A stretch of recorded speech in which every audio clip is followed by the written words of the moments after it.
አርሶ አደሮች ከፍተኛ ጥራት ያለው ቡና እያመረቱ ቢሆንም ገበያቸው ግን ዝቅተኛ ነው። ይሄ የሆነበት ምክንያት ምንድነው ብለህ ታስባለህ? ቅድም ያነሳሁት አንድ ነጥብ ነበረ። ምንድነው መንግስት ኮመርሻል ለንግድ የተቋቋሙ የቡና እርሻዎች የቡና ልማት እርሻ የሚባሉትን ማስፋፋቱና 100,000 ሄክታር ለዛ አዘጋጅቶ ባለሀብቶችን ነው ተሳተፉ ማለቱ በጣም ትልቅ ጥሩ እድል ይፈጥራል ብዬ ነው የማስበው። ከምን አንጻር ነው? አሁን ባለው የገበያ ሰንሰለት አርሶ አደሩ እውነት ወዶና ፈልጎ ነው ወይ ቡናውን ለአቅራቢ ወይ ለውጭ ላኪ እየሸጠ ያለው የሚለው ገበያው ላይ ሄዶ ጥናት ቢደረግ ከሞላ ጎደር መሬት ላይ ያለው የመንግስት መዋቅር ስለሚያስገድደው ግዳጅ ካለ ተገዶ ሽጥ የሚል አካል ጥቅሙን ማስከበር አይችልም። ስለዚህ ያ ነው ማለት ነው። ሁለት የኛ ህግ እኛ ከቡና ባህላችን የተፈጥሮ ሀብታችን ትንታኔ ይፈልጋል ወይንም በአግባቡ በደንብ አብጠልጥሎ አይቶ በጽሁፍ በተለያየ መግቢያባ መንገዶች ለሰው ማቅረብ ይፈልጋል። የኛ የሀገር ውስጥ ገበያ ግን እውነታ ነው። ምንም ተአምር አይፈልግም። ወደ ውጪ ከምንልከው ቡና አገር ውስጥ የምንገዛው ቡና ውድ ከሆነ አገር ውስጥ የሚሸጥ ቡና ግማሹ በትክክለኛው መንገድ ሄዶ በኢሴክስ በምንለው ገበያ የሚመጣ ከሆነ ሌላው ግማሹ ደግሞ እንደ ኮንትሮባንድ ዕቃ ተሸጋግሮ በህገ ወጥ መልኩ የሚመጣ ከሆነ ያ ማለት ሌላው ዓለም ሌላ የቡና አብቃይ ሀገር በተለይ የኛ አይነት የሀገር ውስጥ ገበያ ቢኖረው እኛ እየተጠቀምንበት ባለው መልኩ አይደለም የሚጠቀምበት። ብራዚል የሀገር ውስጥ ገበያዋን ላለፈው 30-40 ዓመት የማርኬት ልማት የገበያ ልማት ስራ ሰርታ አስተዋውቃ ምን ብላ ተጠቃሚዎቿን አብዝታ ከአሜሪካ ቀጥላ ጠጪ የሆነችበት ምክንያት የሀገሯን ምርት በደንብ እሷ የዋጋ ልኩን እንዳይወርድ ለማድረግ ነው። ከዛ በኋላ በምርታማነት በሳይንስ በቴክኖሎጂ በምርምር በምን ተደግፎ ደግሞ ምርታማነቷን በጣም አድርጋ ዓለም ገበያ ላይ ወጣ ሁሉን ነገር የምትቆጣጠረውና ኢትዮጵያ ነጋጠባ የብራዚል ቡና ምን ደረጃ ላይ ነው ያለው ብላ የምትጨነቅበት ደረጃ ላይ ለመድረስ ያበቃን የሆነ ወቅት ላይ አሁንም ቢሆን የትኛው ቡና ላኪ ኢትዮጵያ ውስጥ ቡና ምርት ምን ይመስላል የሚለው አይደለም ብዙ የሚያስጨንቀው የዓለም ገበያ ቡና እንዴት ሆነ፣ የዓለም ገበያ ቡና ደግሞ ዋጋው ምንድነው ምን አይደለም የሚለውን ብዙ ጊዜ የሚያየው ብራዚል እንዴት ነው፣ ኮሎምቢያ እንዴት ነው፣ ቪየትናም እንዴት ነው ብሎ ይሄ አለ። በዚህ ዙሪያ ላይ አርሶ አደሩ ተጠቃሚ ያልሆነበት ምክንያት ለምንድን ነው ቡናውን በኪሎ ሜትር ወስዶ ለሚሸጥ ሰውዬ ማቅረብ ያለበት? ጅማ በለው ሲዳማ በለው ሀረርጌ ውስጥ በለው ወሎ ውስጥ በለው ዘጌ ገጃም ውስጥ በለው ባህር ዳር ዙሪያ ያሉ የሚበቅሉ ቡናዎች በሙሉ በጣም አትራፊ ገበያቸው ያለው እዛው። ለምን? ጠጪውም ምኑም በአቅራቢያቸው ያለ መንደርና ከተማ ስለሆነ እዛ ከገባ በኋላ ከዛ በኋላ ወደ ማዕከላዊ ገበያ መጥቶ ደግሞ ለውጭው ዓለም ይቅረብ ቢባል አርሶ አደሩም ተጠቃሚ ይሆናል። በሁለት መልኩ ነው የማየው። ኢትዮጵያ ብዙ ጊዜ የማታወራው ልብ አልል ያለችው ማለት አለባት ብዬ የማምነው አንድ የምትልከው የቡና መጠን በብዛት ማየት መቻል አለብህ። ሁለት በጥራት ማየት አለብህ። ሶስተኛው ደግሞ በዩኒት ፕራይስ የሚባል አለ በእንግሊዘኛው፣ በእኛ የአንድ መስፈሪያ ዋጋው ማለት። ስለዚህ እኛ የመስፈሪያ ዋጋው ቡናችንን ጥራት ጨምረን ብዛት ጨምረን ሲሆን መጣረሳቸው አይቀርም። ነገር ግን ያን እያደረግን ያለነው ደግሞ አገሪቷ ውስጥ የዋጋ ግሽፈት ቡና እንዲያመጣ እያደረግነው ከሆነ አርሶ አደር አገር ውስጥ ገበያ ካለው እንዳይጠቀም ተደርጎ ለዛ ለቡናው ደግሞ ያነሰ ገቢ እንዲያገኝ ተደርጎ ወደ ውጪ የሚልከው አካል ደግሞ ተጠቃሚ እንዲሆን ከተደረገ ይሄ ጥራትንም ይጎዳል፣ ሉዓላዊና ዘለቄታዊ የሆነ የገበያ ልማትን ማምጣት ይከብዳል። ስለዚህ አርሶ አደሩ በዛ ዙሪያ ላይ ተጠቃሚ ነው ወይ የሚለውን ማለት ያለው መረጃ እንዳልሆነ ነው የሚያሳየው። ጥረት አለ። አዎ ምናልባት አንድ ምሳሌ ላንሳና በሁለት በኩል አስረዳው። ኢትዮጵያ አሁን የጉንደላ ፕሮግራሟ ኦልሞስት ወደ 450 ሺህ የሚሄዱ የሆነ አርሶ አደር ጋራ በእድሜ የገፉ ዛፎቻቸውን ጎንድለው ምርታማነታቸውን እንዲያሻሽሉ እያደረጉ ነው። ይሄ ኢትዮጵያን እንደ ሀገር ምርታማ ለማድረግ ብዙ ረድቷል። እኔ ግን የማየው ከሌላ አንግል ነው። ምርታማነቱ እንዳለው ነው ማለት ነው። ጉንደላ ነቅሎ አዲስ የቡና ችግኝ ከመትከል የሚለይበት እኔ ኢኮኖሚ ፋይዳውን አይደለም ማየው፣ ከዘር ሀብት ጥበቃ ጋር ነው ማየው። የዛሬ 50 70 ምናምን ረጅም ጊዜ በፊት የነበሩ በብዛት በዘመናዊ ማዳቀል የመጡ የዘርያዎች አይደሉም። የኛ አርሶ አደሮች ብዙ ትውልድ አሻግረው ተመራምረው ያመጧቸው ይሄ የመሬት ዝርያ የሚባሉ ላንድሬስ የሚባሉ ናቸው። እነሱን ማጣት የለብንም። የተፈጥሮ ሀብቶቻችን በሙሉ በተለይ በባዮቴክኖሎጂ እና በኤአይ ተጠቅመን ብዙ ነገር ልናመጣበት የምንችላቸው እሱ ስለሆኑ ማለት ነው። ስለዚህ ያንን ቅርስ ከማቆየት አንጻር ነው እኔ ጉንደላን እንጂ ባለን መረጃ መሰረት በአማካይ አንድ አርሶ አደር ወደ 0.9 ሄክታር መሬት ነው ያለው። ከዛ ውስጥ ደግሞ ሙሉ መሬቱን ለቡና አይደለም የሚያደርገው፣ ወደ 0.12 ሄክታሩን ነው 0.2 ብለናስ በቃ እንደው 20% መሬቱን ነው ለቡና የሚያደርገው። ሌላው እንሰት፣ በቆሎ፣ መኖሪያ ቤቱን ምናምን ነው። ብዙ ነገር አለው እዛ ላይ። ስለዚህ ለሰብሲስተንስ የሚባለው ለመኖር ነው ሰው አርሶ አደር የሆነው ኢትዮጵያ ውስጥ እንጂ ለገበያ ብሎ አይደለም የኢትዮጵያ ሕዝብ አርሶ አደር። ስለዚህ በዛ አንጻር ውስጥ አንተ ጎድለህ የምታደርግለት የምርታማነት ለውጥ አው ተሰብስቦ ሲመጣ 6 እስከ 7 የሚሆን አርሶ አደር የሚያመርተው ያስኬዳል፣ ለሀገር ይጠቅማል። በአርሶ አደር ደረጃ ግን ምንም የሚለካ አይደለም። ስለዚህ ያን ከማድረግ ይልቅ የሀገሪቷን ገበያ እንደ ባላንጣ ከማየት እንዴት አድርገን ነው የኢትዮጵያን የቡና ዋጋ ወደ ላይ ከፍ የምናደርግበት?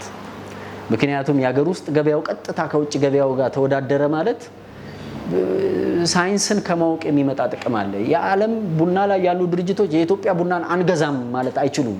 የተወሰኑ ጣዕሞች አሉ ከኢትዮጵያ ብቻ የሚገኝ እንደውም ጧት ማታ የሚጥሩትና በተለይ በባዮቴክኖሎጂ እና በኤአይ የሚጥሩት እነኚህን ኢንሄረንት የሆኑ የጥራት መለኪያዎች የጣዕም አይነቶች ሌላ ሀገር እንዲበቅሉ ለማድረግ ነው። ውጤታማም ይሆናሉ ደግሞ እኛ ተዘጋጅተን ያንን መከላከል ካልቻለን ማለት ነው። ኦልሬዲ ስራው ስላለ መሬት ላይ እንደገናም በዛ ዙሪያ ላይ ምናልባት ለአርሶ አደሩም ሊረዳ የሚችለው ጥናትና ምርምር ላይ በጣም ጠንካራ ስራ መስራት አለብን ብዬ አምናለሁ። እስካሁን ድረስ የምንሰራው ጥናትና ምርምር ለመማር ማስተማር ሂደት ነው እንጂ የገበያ ስርዓቱ ላይ ተቀላቅለን ውጤታማ ለመሆን ኢኮኖሚ አስተዋጽኦ እያየንበት አይደለም። እኔ ጥናትና ምርምር የምሰራው ሰው ለማስተማር ከሆነ እሱ ፔዳጎጂካል ኢምፓክት ነው ያለው። ሰው ተምሮ ይወጣል፣ በቃ ምን ያደርግልኛል? ኢኮኖሚያዊ አቅም እንዲሆን መደረግ አለበት። ያ ማለት ምን ማለት ነው? እንዴት አድርገን ነው አንድን ጥናትና ምርምር ኮመርሻላይዝ የምናደርገው? ቀጥታ ከቢዝነስ ከኢንዱስትሪው ጋር የሚለውን ማለት ነው። ስለዚህ ያ መጣመር አለበት። ያ ሲሰራ ደግሞ መጀመሪያው የቡና የኮመርሻል ቫልዩ ያለው አገር ውስጥ ነው። ስለዚህ አገር ውስጥ ያለውን የቡና ኢኮኖሚ መንግስት ሊፈራው ሳይሆን አቅፎ ስሞ በጊዜው ቋንቋ መደመር ነው ያለበት። የውጭ ገበያው አይሄድም። ሁለተኛ አርሶ አደሩን የበለጠ ተጠቃሚ ለማድረግ እንደ አገር ሰርተነው ማንሰራው ነገር ምንድነው? የኢትዮጵያ መንግስት፣ የኢትዮጵያ ቢዝነሶች፣ የኢትዮጵያ ቡና ላይ ያሉ ማህበራቶች በሙሉ ጠዋት ማታ ሄደው የሚያናግሩት ውጭ ሀገር ያሉ የቡና ቢዝነሶችን። እኛ ማናገር ያለብን የኢትዮጵያን ቡና የሚሸጡ ቢዝነሶችን ሳይሆን የኢትዮጵያ ቡናን የሚጠጡ ተጠቃሚዎችን ነው። ዓለም ላይ መጨረሻ ላይ በስኒ ቀርቶ የሚጠጣውን ሰውዬ ነው። ለምን እሱን ቀጥታ አናግረን እሱን ቀጥታ የኢትዮጵያ ቡናን አስተዋውቀን የኢትዮጵያ ቡና ጣዕም ምን አይነት እንደሆነ ለብቻው ሲጠጣ ማወቅ የቻለ ቀን እኛ የተሻለ ዋጋ እንድናገኝ ያደርገናል። ምክንያቱም የኛ ቡና ወደድንም ጠላንም ዓለም ላይ መሪ ነው። ስለዚህ ሌላ ሀገር ስንሄድ አንገት ደፍተን ተልመጥምጠን ምናምን ሳይሆን ፎክረን ነው መሄድ፣ ግን በጥጋበኝነት ሳይሆን አደራ እንደተሰጠው አካል ባለው ሀብት ተደስቶ ኮርቶ ግን በዛ ሀብት ሌሎችን ለማገልገል እንደሚፈልግ አካል ከሆንን ዓለም ላይ የኛን ቡና ለመጨረሻው ጠጪ ያስተዋወቅ ነው ማለት መርሳት የሌለብን መጨረሻ ጥሩ የሚከፍለው ሰው ያ ነው። የኛን ቡና ኢምፖርት የሚያደርጉት ድርጅቶች አይደሉም፣ ኢምፖርት የሚያደርጉት አገሮች አይደሉም፣ እነሱ አይደሉም ጥሩ ዋጋ የሚከፍሉት። ይሄ አለ። ሌላው ምናልባት አርሶ አደሩን በጣም ተጠቃሚ ለማድረግ ሌላው በተለይ ከሚመጣው ነገ ጋራ የኢትዮጵያ መንግስት የጀመረው ጅማሮ ቢኖርም በጣም መስራት አለበት ብዬ የማምነው አዳዲስ ህጎች፣ ብዙ ነገሮች ዓለም ላይ እየመጡ ነው።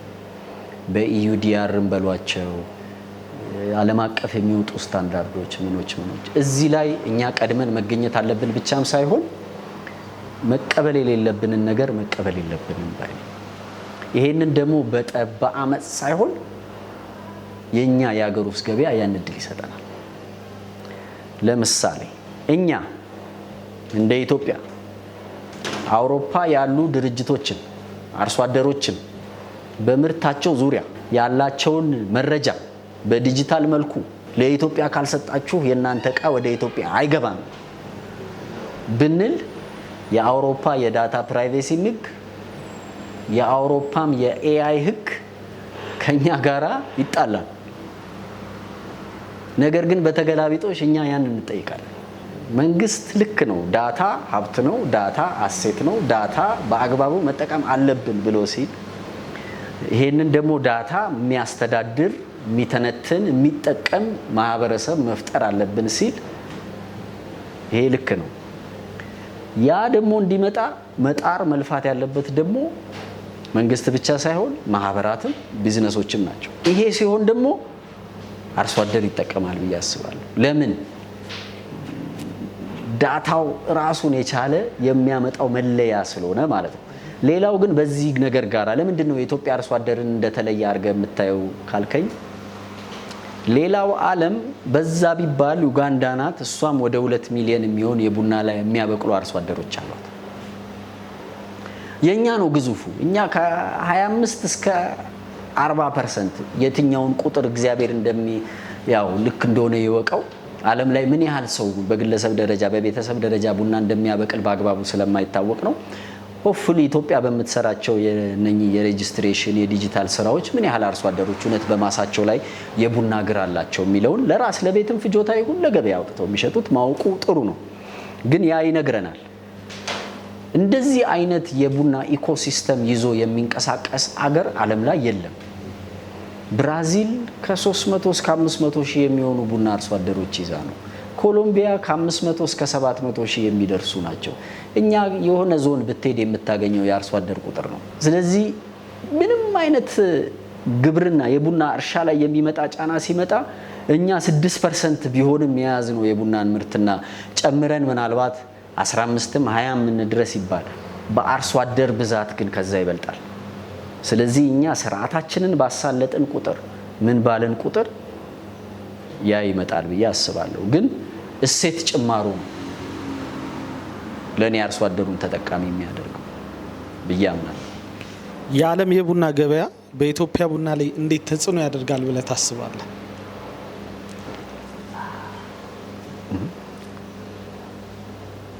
እንዴት ነው የማያደርገው? እነሱ ሲዘሉ አይደል እንደኛ ምን ዘለው? እኛ ራሳችንን እንደ ዋጋ ተቀባይ አድርገን ነው የምናየው። ያለን የቡና ኢኮኖሚ ስርዓት ግን ተቀባይ አያደርገንም። የትኛውም ቡና ወደ ውጭ የሚልክ ሰው እኮ እንደው ዶላሩን ብሎ የገባው ሰው ነው እንጂ ቡናን ብሎ የገባው ሰው እዚሁ አዲስ አበባ ቢሸጠው ነው የሚያዋጣው። ስለዚህ እኔ ማንንም መለመን አይጠበቅብኝም ቡናዬን ግዛ ብዬ። እኔ ኢትዮጵያዊን ተማመኘ ነው ቡና የምሰራው። ብዙ ቡና የሚያመርቱ ሀገሮች ዜጎቻቸውን ተማምነው አይደለም ቡና የሚያመርቱት፣ የሌላ ሀገር ገበያን ተማምነው። ይሄ ልዩነታችንንም በአግባቡ አልተረዳነውም። እንትና ካሸነፈ እንትና ይሸነፋል ማለት ሁለት ሶስት ነገሮች አንድ ላይ ማሸነፍ እንዲችሉ አድርጎ ሲስተም የመቅረጽ አቅም የሌለን ይመስል ማለት ነው። አለን በብዙ ነገር እኮ እናየዋለን። እንኳን እሱ አይደለም አሁንም እኮ በፖለቲካ ስርዓታችንን እኮ ብዙሃኑን እንዴት አሸናፊ እናድርግ ወደሚለው ነው እየሄድን ያለ ነው። እንደው አሁን ተቀምጠን በምንቀርጽበት በምክክር መድረኩም ለመደረግ እየተሞከረ ያለው ካዲያ ቡና ላይ ያቀተናል። አርሶ አደር የግል ባለሀብቱን እና የመንግስትን ጥቅም እንዴት ነው አንድ ላይ አሳልጠን ስርዓት ቀርጸን ወደፊት መሄድ የሚያቀተን? እኔ የአቅም ችግር ነው ብዬ ሳይሆን የፍርሃት ችግር ነው። የሚፈሩት ሰዎች ደግሞ እረዳለሁ። አስተማማኝ የገቢ ምንጭህን ማድረግ ይከብዳል። እሺ ቡና 70% የውጭ ምንዛሪ እያመጣ እያለ እረዳለሁ። ቡና 30% እያመጣ በግብርናው ዋናው ወይንም በቁስ በመላክ ትልቅ የገቢ ምንጭ በነበረበት ሰዓት አምናለሁ። አሁን ግን ከ500 እና 600 ሚሊዮን አንስተን 3 ቢሊዮን ከተነው። ወርቅ በዛው መጠን እየተስፋፋ እየመጣ ሌሎች የግብርና ምርቶች ምኖች ማለት ሙሉ የኢኮኖሚ ስርዓታችንን ቀይረን እያስተካከልንና እየሄድን ባለበት ሰዓት የአገር ውስጥ ገበያችንን ተጠቅመን አይ $3 በኪሎ በፓውንድ ካልሰጠኝ አልሸጥልህም፣ 7 ኪሎ ካልሰጠኝ አልሸጥልህም ብያልን በቃ እኮ ልክ የብራዚል ምርት ሲጨምር እኛ ሀገር የዓለም ዋጋ እንደሚለው ኢትዮጵያ ወደ ውጭ የምትለከውን ቡና ሲቀንስ በአገር ውስጥ ገበያ የተነሳ የኛ ዋጋ መጨመሩ አይቀርም። ስለዚህ ራሳችንን ይሄ እንደተቀባይ እኔ እንጃ ምናልባትም ምን ብያምናለሁ የዘለቀታዊ ልማት የሚባለው ነገር ለኔ ሉዓላዊነት ከሌለው አያስኬድም ባይ ነው። በኢኮኖሚ ፖሊሲውም ፍልስፍናውም ምጽፈው መጽሐፍ ላይ ያረቀኩት ያለው ሐሳብ አንዱ እሱ ነው።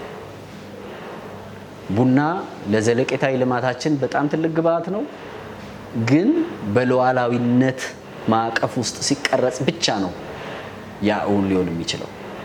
ያ ማለት እኛ ዓለምን አናይም፣ ከዓለም ጋር እንስማማም፣ አብረን አንሄድም ምናምን ማለት አይደለም። ግን በቃ የኢትዮጵያን ጥቅም የኢትዮጵያ ጥቅም ነው። እዚህ መድረክ ላይ ምናልባትም አንድ ተሳስተን ያለነው ነገር ቢኖር ስናወያይ፣ ስንነጋገር፣ ምን ስንል የቡና ፖሊሲ ስናወጣ ምን ስንል በዋና ሚና እየተጫወቱ ያሉት ባለሀብቱን የወከሉት ማህበራት ባለሀብቶች እና የኢትዮጵያ መንግስት ነው። የኢትዮጵያ አርሶ አደር ምንም አስተያየትም አስተዋጽኦም ኖሮትም አያውቅም። እንደውም ካለኝ ተሞክሮ ከልቤ አዝኜበት የማውቀው ነገር ቢኖር በደርግ ጊዜ የነበረ አንድ ፕሮግራም ሲፕ የሚባል ነበረ፣ ኮፊ ኢምፕሩቭመንት ፕሮግራም የሚል በኢሮፒያን ዩኒየን የሚደገፍ ማለት ነው። እሱን እንደ ትልቅ ነገር ኢትዮጵያ ውስጥ በግብርና ባለሙያዎች ሲወራ ሳይ እኔ ያዝናለሁ። በሁለት ምክንያት፣ አንድ ከውጭ የመጣ እውቀትና ክህሎትና አሰራር ዘይቤ ለኛ ይጠቅማል ብሎ በማሰብ ማለት ነው። በዋናነት ያደረገው ቢኖር ቡና ማጠብን ማስፋፋት ነው። ለኔ አሁንስ ቢሆን ገበያ ላይ በብዙ እያቀረብ ነው ያለ ነው፣ በጣም ተወዳዳሪ እየሆንበት ያለ ነው፣ ደረቅ ነው። ስለዚህ ምናልባት ያለፈው የ40 ዓመት የቡናን የማጠብ ጣቢያ ላይ ያወጣ ነው የዶላር ወጪ ምናልባት አላስፈላጊ ነበረው። የአርሶ አደር ባለው ሀብት ደረቁን ቡና በአግባቡ ቢያዘጋጀው የስፔሻሊቲ ሴክተሩን ይዘነው ዘላለም እንጓዝ ነበር። ይሄ የታጠበ ቡናን ከማንቋሸሽ ሳይሆን የታጠበ ቡና ዓለም ላይ እንዴት መጣ የሚለውን ከመመለስ አንጻር፣ ይሄ ደግሞ ታሪካዊ አመጣጣል የራሱ እነሱ በአግባቡ ንጹህ ቡና ማዘጋጀት አቅቷቸው ከዓለም ማጓጓዝ ስላቃታቸው ነው ወደ ታጠበ ሄዱት። ለምን? ለነሱ ቅርቡ ገበያ በመርከብ ተጭኖ ነው የሚሄደው። ስለዚህ ደረቅ ከነጀንፈሉ ከሆነ የሚያጓጉዙት ኪሎ ይበዛል፣ አንዴው ማጓጓዝ አይችሉም። ጀንፈሉን አንስተው አጥበው ከሆነ ግን ኪሎ ይቀንሳል፣ ለማድረቅ የሚፈልገው ጊዜ ያጥራል። እኛ ምን ጨቁ የትኛው ፀሐይ ያስገድዶ ነው ምን ብሎ ነው? ስለዚህ ማጠቢያ ቦታ በየቦታው መትከል እውነት ለኢትዮጵያ ኮስት ኢፌክቲቭ ነው ወይ የሚለውን ነገር መጠየቅ ጥሩ ነው። ምርምር ቢታይ ምን እንደሚመልስ እናያለን። ግን ዓለም ላይ በጣም ተጽዕኖ ፈጣሪ ነን ብዬ አምናለሁ። መግደርደር አያስፈልግም። ያለንን ሀብት በአግባቡ መዝኖ ሚዛን ላይ አስቀምጦ መተቸት ያለበትን ተችተን መደገፍና ወደፊት ማስኬድ ያለብንን አስኪዶ ነው መሄድ ያለብን። እረዳለሁ ኢኮኖሚያዊም ፖለቲካዊም ሲሆን አንድ ነገር ከዛ ማህበራዊም ደግሞ ሲሆን ብዙ ነገር ጣጣ ይዞ እንደሚመጣ ግን ማስታረቅ ይቻላል። ግን ሁሌ መቅደም ያለበት የሚያመርተው እጅ ነው። አለበለዛ ልክ ዓለም እኛን እየበዘበዘ እንዳለው እኛም የዘረጋነው ስርዓት አምራች እጁን ነው እየበዘበዘ ያለው ለማ ተጠቃሚነት እዚህ ጋር ዶላር ማግኘት ለሚፈልጉት አካሎች ተብሎ እዚህ ማለት ምንም ሳልል ባልፎ ይሄንን በአንተ እይታ የኢትዮጵያ ቡና ኢንዱስትሪ የሚያጣው ትልቁ ኢኮኖሚያዊ ድል ምንድን ነው ብለህ ታስባለህ? ከምን የተነሳ የሚያጣው ስትለይ ከምን አንፃር?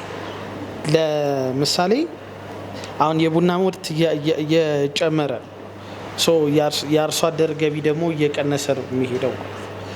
ከዛ በተጨማሪም ደግሞ ከቱሪዝም ጋርም ደግሞ አገናኝተህ ይህንን ብትመልስ።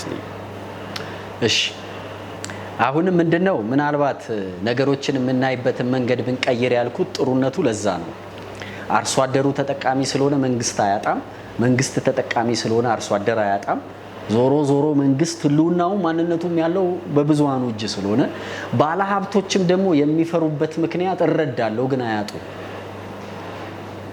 አሁን ኢትዮጵያ የሄደችበት ባለው ህግ እንደውም በጣም ህልውናውን ቁጭ ብሎ ማየት ያለበት የማይሰራ የማይጠር ባለሀብት ነው። እንደ ድሮ መንግስት ኮትኩቶ ገበያውን አሳልጥልኝ እንጂ እንደፈለግኩን የሚልበት ነገር እየቀረ ይመስለኛል። በፊት የቡና ኮንትራት በወረቀት ይዘህ ባንክ ሄደህ ብር የምታወጣበት ጊዜ ነበረ። ቡና ጥሬ ቡና ላይ እኮ ኤክስፖርተር ሆንክ ማለት እኮ ማለት ጥሩ ታሪክ የለውም የግሉ ባለሀብት። ይሄን በግልጽ ሊያውቀው ይገባል።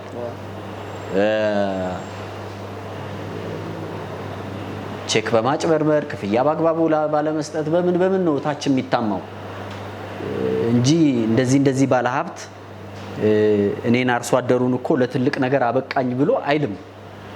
ማስተዋወቂያ ቪዲዮ ላይ ይል ይሆናል እንጂ በተግባር መሬት ላይ ካድሬውንም ባለሀብቱንም ነው የሚጠላው። ካድሬውም ግን እዛ የሚመጣው በመንግስት ስም ነው እንጂ መንግስትን ወክሎ አይደለም። እሱም ዞሮ ከባለሀብቱ ጋር ተጣምሮ ስለሆነ እንትን የሚለው ማለት ነው። ይሄ ደግሞ ሊቀየር ይችላል። ምንም ሁሉንም ተጠቃሚ ማድረግ ይችላል። የቡና ዘርፍ ትላንትና አያድግም ትንሽ ነው የተባለው ዘርፍ ነው። ደግሞ የሀገር ውስጥ ኢኮኖሚ የቡናው በአግባቡ ቁጭ ብለን ብንተነትነው ከ3 ቢሊዮን ዶላሩ በላይ ነው። ስለዚህ በዛ አንፃር ይሄ እንትና ስለተጠቀመ እንትና ይጎዳል ማለት የትኛው ገበያ ላይ ዓለም ላይ አንድ ሀቅ አለ። ዓለም ላይ ቡና ተጠቃሚዎች እየጨመሩ ነው በቁጥር የተገልጋዮች እድገት የሚያድግበት መጠንና የቡና አቅርቦት እያደገበት ያለው መጠን ተመጣጣኝ አይደለም ማለት አቅርቦቱ የሚያድግበት ፍጥነት ከተጠቃሚው እኩል አይደለም፣ ያነሰ ነው። ኢትዮጵያ እዚህ ላይ ገብታ ምርታማነቷን ስትጨምር ትልቅ ቦታ ትደርሳለች ብዬ አምናለሁ ገበያው ስላለ። ስለዚህ ምንም ይሄ ከፍርሃት የመጣ ፖሊሲ ወይንም ምናልባት እንግዲህ በሶስት ነገር ነው የምገልጸው፣ አለማወቅ፣ ስግብግብነትና ሌብነት ነው ኢትዮጵያ ውስጥ ቡናን ጉድ ያደረገው። ግን ከቡና ደግሞ ሌላው ዘርፍ ተምሯል። ቡና ላይ ተመርኩዘን ነው የሰሊጥን ህግያውን ላጣ ነው። ቡና ላይ ተመርኩዘን ነው ሌላውን። ለምን መጀመሪያ እውቀታችን ከአግሪካልቸር ማንኛውም ከግብርና ግብአት ላይ ቡና ስለሆነ የነበረን የኤክስፖርት ልምድ ከሞላ ጎደል ብዙ ነገር የተማርነው ከቡና ነው። ስለዚህ ያ አለ። ምናልባት በዚህ ዙሪያ የምጨምረው ነገር ቢኖር ቫልዩ አዲሽን ምናልባት ከኢኮኖሚ ሊያሳጣን የሚችለውንም ወይ ደግሞ ሊጨምርልን የሚችለው ነገር ከዚህ አንፃር ቫልዩ አዲሽን እና ከሌሎች ዘርፎች ጋር ማጣመር የሚያሳጣን ነገር የለም። የሌላን ሰው ትንታኔ ነው ይዘን እየመጣን ያለ ነው። ገዢ አገሮች ሁሌም ይተነትናሉ። ሲተነትኑ እንደው አንዳንዴ እይታችንን ብናስተካክል ጥሩ ነው። አሜሪካ መንግስትም የአውሮፓ ህብረትም ጃፓንም ኮሪያም በጃይካም በኮይካም በዩኤስኤድም በዩሮፒያን ድርጅቶችም ቡና ላይ መጥተው ድጋፍ ሲያደርጉ መሰረታዊ ፍላጎታቸው የራሳቸው ጥቅም ነው። ይሄንን በማድረጋቸው ደግሞ ማዘን መውቀስ ምን ማለት አይጠበቅብንም። ኦኬ ድጋፍ ሊያደርጉ ነው እሰየው። ያንን ድጋፍ ግን እንዴት ነው ወደ ራሳችን ጥቅም በሚወስድ መልኩ የምናደርገው ነው ማለት ያለብን እንጂ ይሄ የፍትሃዊ የጻድቃንነት ምናምን ጥያቄ ውስጥ አይደለም መግባት ያለብን። ዓለም እንደዛ ስለማትሰራ ወሬው ላይ ፍትህ ምናምን የለም እንደዛ የሚባል ነገር።